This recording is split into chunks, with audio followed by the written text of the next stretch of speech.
ಎಲ್ಲರಿಗೂ ನಮಸ್ಕಾರ. Curious minds Kannada YouTube ಚಾನಲ್ಗೆ ತಮಗೆಲ್ಲರಿಗೂ ಸ್ವಾಗತ. ನಾನು ಹರೀಶ್.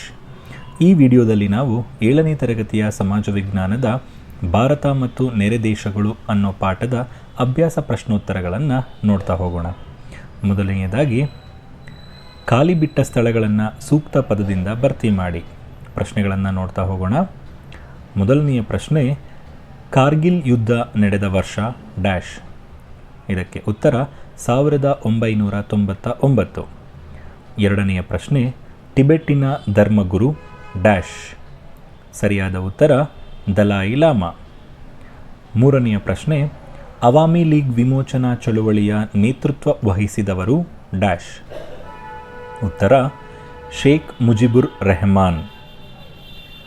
ನಾಲ್ಕನೆಯ ಪ್ರಶ್ನೆ, ಸಾರ್ಕ್ ಡ್ಯಾಶ್ ರಲ್ಲಿ ಅಸ್ತಿತ್ವಕ್ಕೆ ಬಂದಿತು.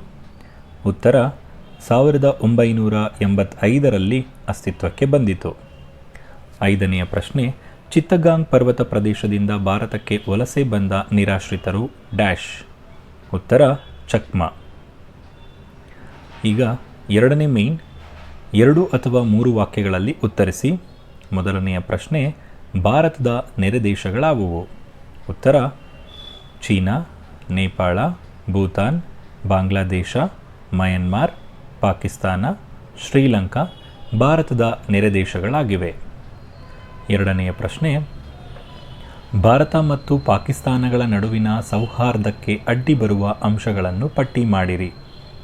ಉತ್ತರ ಕಾಶ್ಮೀರ ವಿವಾದ, ಮಿಲಿಟರಿ ಆಕ್ರಮಣ, ಭಯೋತ್ಪಾದನೆ, ಜಲ ವಿವಾದ, ಅಲ್ಪಸಂಖ್ಯಾತರ ರಕ್ಷಣೆ, ವ್ಯಾಪಾರ ವಾಣಿಜ್ಯ ಬೆಳವಣಿಗೆ ಮುಂತಾದವು ಭಾರತ ಮತ್ತು ಪಾಕಿಸ್ತಾನಗಳ ನಡುವಿನ ಸೌಹಾರ್ದತೆಗೆ ಅಡ್ಡಿ ಬರುವ ಅಂಶಗಳಾಗಿವೆ.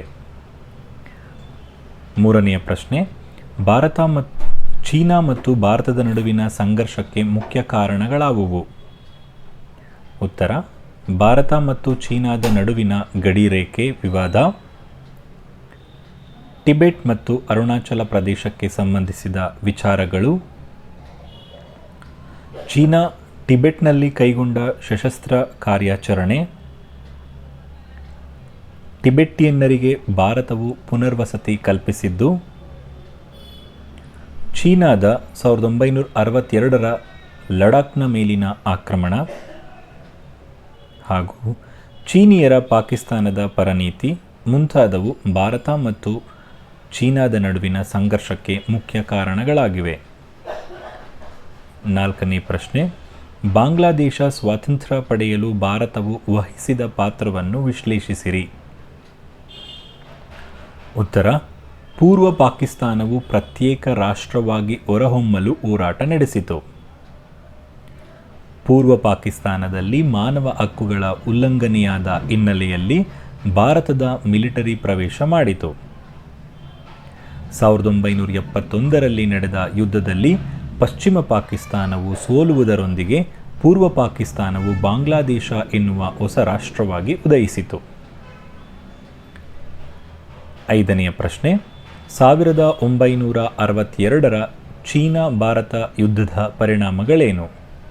ಉತ್ತರ 1962ರ ಚೀನಾ ಭಾರತ ಯುದ್ಧದ ಪರಿಣಾಮವಾಗಿ ಈಶಾನ್ಯ ಗಡಿನಾಡಿನಿಂದ ಹಿಡಿದು ಲಡಾಖ್ ತನಕ, ಜಮ್ಮು ಕಾಶ್ಮೀರದ ಭಾಗವನ್ನೂ ಸೇರಿಕೊಂಡಂತೆ ಲಡಾಖ್ ತನಕ ಸುಮಾರು 14,671 ಚದರ ಮೈಲಿಗಳಷ್ಟು ಪ್ರದೇಶವನ್ನು ಚೀನಾ ವಶಪಡಿಸಿಕೊಂಡಿತು.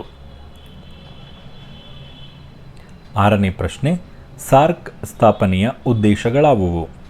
ಉತ್ತರ ದಕ್ಷಿಣ ಏಷ್ಯಾ ರಾಷ್ಟ್ರಗಳ ನಡುವಿನ ಪರಸ್ಪರ ನಂಬಿಕೆ ಮತ್ತು ವಿಶ್ವಾಸಗಳನ್ನು ವೃದ್ಧಿಸುವುದು, ದಕ್ಷಿಣ ಏಷ್ಯಾ ಜನತೆಯ ಕ್ಷೇಮಾಭಿವೃದ್ಧಿಯನ್ನು ಪ್ರೋತ್ಸಾಹಿಸುವುದು, ಆರ್ಥಿಕ, ಸಾಂಸ್ಕೃತಿಕ, ತಾಂತ್ರಿಕ ಹಾಗೂ ವೈಜ್ಞಾನಿಕ ಕ್ಷೇತ್ರಗಳಿಗೆ ಸಂಬಂಧಿಸಿದಂತೆ ಪರಸ್ಪರ ಸಹಕಾರ ಹಾಗೂ ಸಹೋದ್ಯಮ,